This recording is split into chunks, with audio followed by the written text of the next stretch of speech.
మళ్ళీ వచ్చేసామండి మారంపూడి. ఏం చేస్తాం తప్పదు. ఏదో విధంగా పోరాటం చేయాలిగా.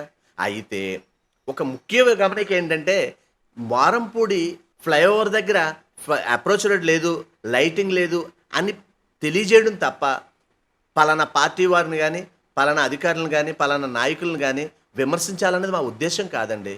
ఇక్కడ చూడండి ఎంత పెద్ద గొయ్యి ఉందో.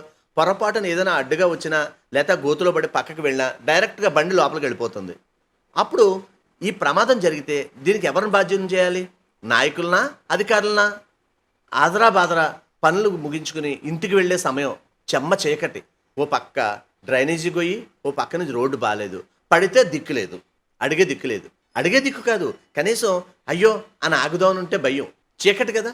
మరి ఈ మోరంపూడి అప్రోచ్ రోడ్డుకి, లైటింగ్కి 10 ఏళ్లలో లేకపోతే 20 ఏళ్లలో అయినా సరే మోక్షం కలుగుతుందా అని ప్రజలు ఎదురు చూడక తప్పదు. ఎందుకంటే ఏమీ అనలేరు కదా ప్రజలు. ఏం చేస్తారు? ఏ అధికారిని అనాలి? ఏ నాయకుడిని అనాలి? ఎవరినేమి అనలేరు. బాధ్యత లేదు వాళ్ళకి. వీళ్ళకేమో ఇక తప్పదు, వెళ్ళిపోవాలి. పోనీ ఏం చేస్తాం, ఇంకేంటి ఇంతే అనుకుంటున్నారు.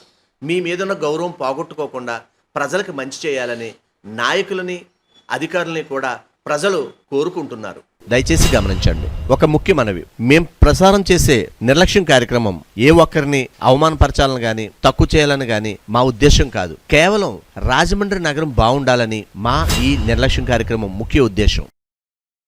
ఇలాంటి చాలా ఉన్నాయి, ఇంకా దాచాం కుప్పలు కుప్పలుగా.